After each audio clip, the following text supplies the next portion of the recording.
आपका हमारे YouTube channel perfect knowledge में। जैसा कि आपको पता है तो पीछे हमने वैद्युत रासायनिक श्रेणी को पढ़ाया था।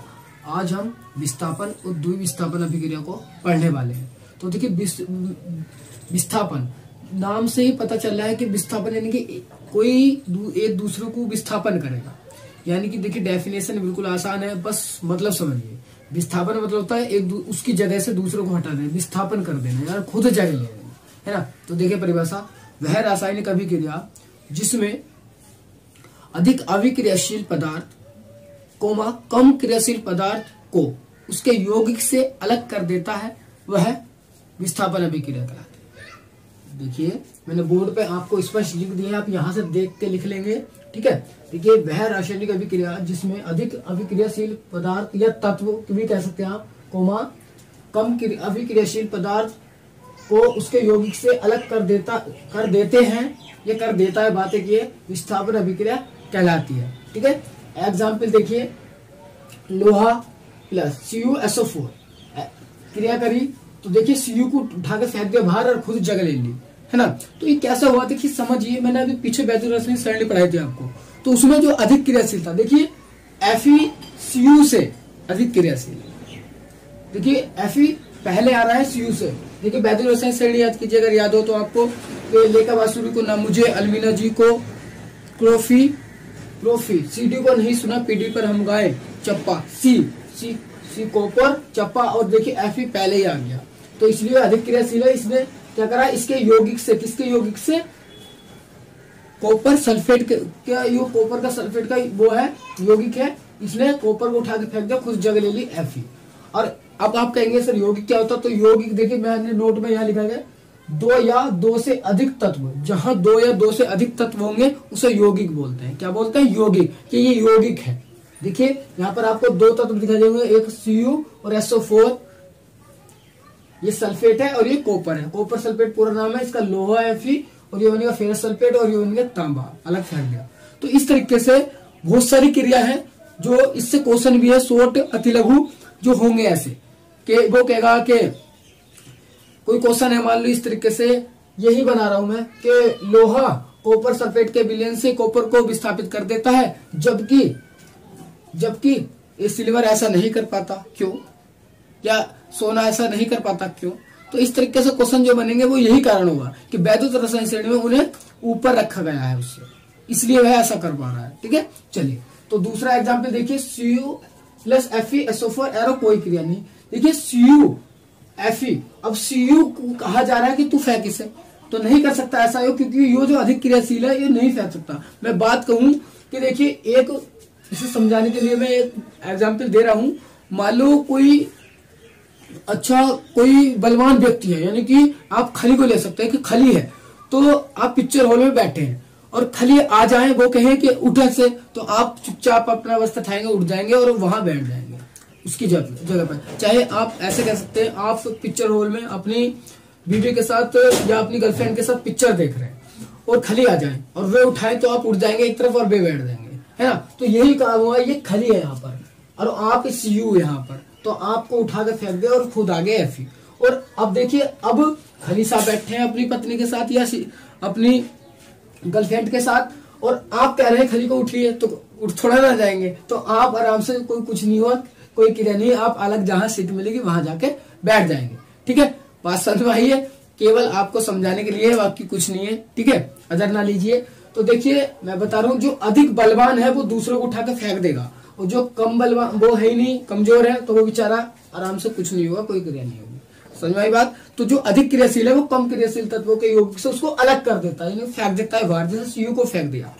अब कैसे पता चलेगा वो मैंने बता दिया, वैद्युत रासायनिक श्रेणी आपको पिछली वीडियो में पढ़ाई है, ठीक है। चलिए आगे, तो देखिए तीसरा example, Zn plus FeSO4, Zn इससे Fe से अधिक क्रियाशील है, तो ZnSO4 हो गया, Fe को बाहर फेंक दिया इसने, देखिए इसके यौगिक से बाहर फेंक दिया, ठीक है। चलिए तो ये आपको क्लियर होगी विस्थापन अभिक्रिया। अब देखिए द्विविस्थापन, द्वि नाम में आ रहा है, द्वि मतलब दो, विस्थापन। देखिए वह रासायनिक अभिक्रिया जिसमें अभिकारकों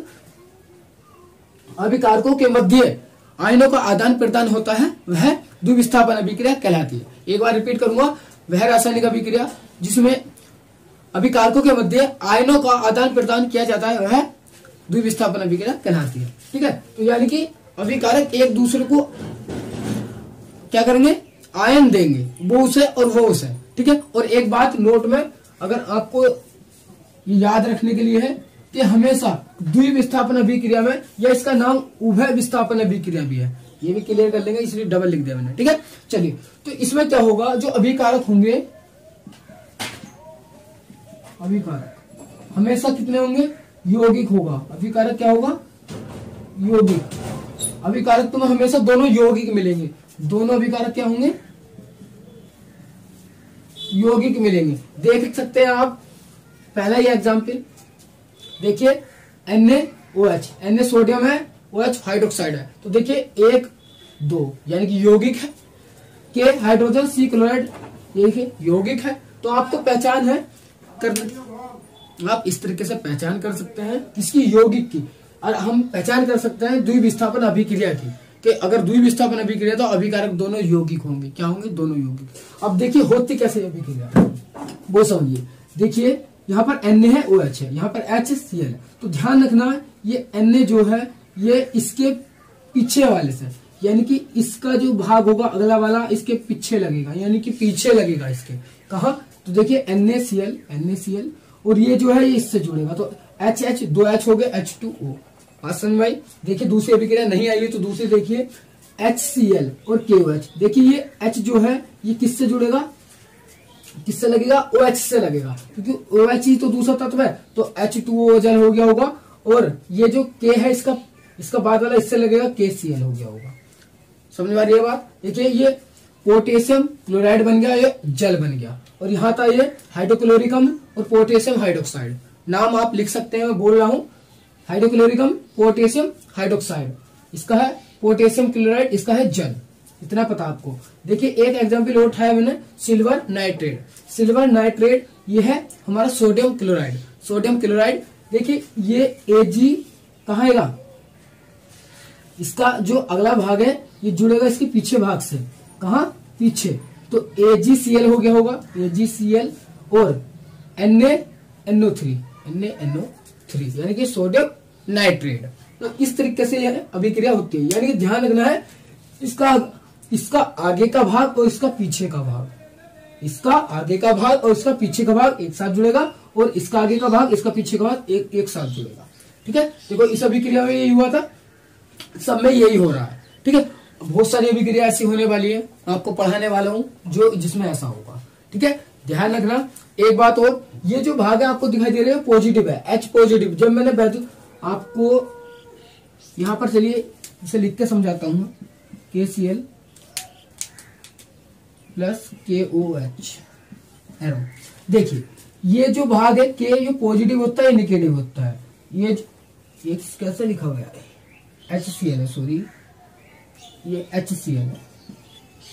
देखिए ये जो भाग है H ये पॉजिटिव होता है, ये जो Cl है ये निगेटिव होता है, और ये KCl जो है इसमें K जो है ये पॉजिटिव है या निगेटिव है। आप कहेंगे सर हमें कैसे पता चलेगा, तो मैं बता दूं, हमेशा जो पहला वाला होगा वो पॉजिटिव होगा, जो दूसरा वाला निगेटिव होगा। ये जो होगा पॉजिटिव होगा, ये निगेटिव होगा, है ना। आप कहेंगे ये कैसे पता चला, तो आपने संयोजकता सारणी पढ़ी होगी, मैंने पीछे पढ़ाई थी, तो उसमें ये चीजें क्लियर हुई है कौन कैसा होता है। तो देखिए हमेशा इसका पॉजिटिव और इसका निगेटिव जुड़ेगा, इसका पॉजिटिव और इस वाले का निगेटिव, तो इसका पॉजिटिव इसका निगेटिव बन गया H2O।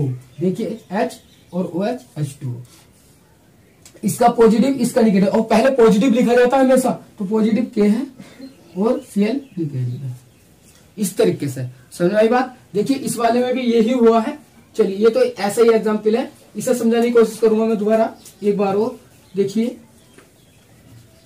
आपको क्लियर कर देंगे हम, ये पॉजिटिव है ये निगेटिव है, ये पॉजिटिव है ये निगेटिव है, इस पर निगेटिव ये पॉजिटिव है, ये निगेटिव ये पॉजिटिव है। इसका पॉजिटिव कहाँ जुड़ेगा, इस पर निगेटिव पे, तो देखिए AgCl पॉजिटिव निगेटिव बन गया पूरा। अब देखिए ये पॉजिटिव है ये निगेटिव है, तो पहले पॉजिटिव लिखा जाएगा, क्या लिखा जाएगा, पहले पॉजिटिव और फिर निगेटिव, तो NaNO3। इस तरीके से हमारा कंप्लीट होता है, ठीक है। चलिए तो मैं आशा करता हूँ आपको ये क्वेश्चन समझ में आई होंगी, और द्विविस्थापन अभिक्रिया क्लियर होगी। ये एक दूसरे को मैं कहूं कि टोपी पहनाते हैं। आप चाहते ऐसे करके कि एक दूसरे को टोपी, कि तू इसको टोपी पहना और तू इसको टोपी पहना, है ना। समझ रहे हो बात को कि ऐसा होता है आज की तारीख में। मैं बता दूं हर जगह यही हो रहा है, एक दूसरे को टोपी पहनाई जा रही है, कोई दूसरे को कोई किसी को, यही हो रहा है ना। मैंने किसी को टोपी पहनाई तो मुझे कोई और पहना देगा जरूर, तो एक दूसरे को टोपी पहनाई जा रही। तो यही याद रखेंगे कि एक दूसरे को क्या टोपी, कि इसकी टोपी इसके सर और इसकी टोपी इसके सर। और ध्यान रखना हमेशा पॉजिटिव निगेटिव जुड़ेगा, पहले पॉजिटिव लिखा जाएगा फिर निगेटिव लिखा जाएगा, ठीक है। तो पहले पॉजिटिव फिर निगेटिव। आपको ये क्लियर नहीं हुआ होगा तो मैं एक बार और रिपीट करूंगा। ये देखिए, ये वाला एक बार जरूर रिपीट करूंगा मैं, ठीक है। चलिए, AgNO3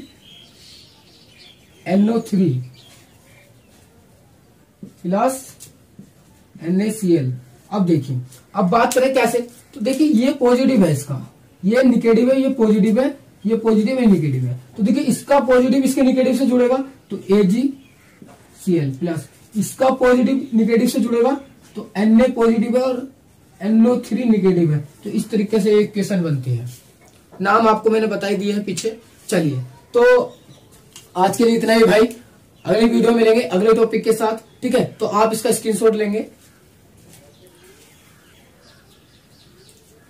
चलिए, तो मैं आशा करता हूं आपको विस्थापन और द्विविस्थापन अभिक्रिया क्लियर ही समझ में आ गई होंगी। अगर नहीं आई है तो कमेंट बॉक्स में लिख के बताइए। और हाँ, ये आपसे हाथ जोड़ के विनती है, आप कमेंट बॉक्स में लिख के जरूर बताइए आपको वीडियो कैसी लगी, आपको विस्थापन द्विविस्थापन अभिक्रिया समझ में आई है या नहीं आई है, ठीक है। तो चलिए, आज के लिए फिलहाल इतना ही।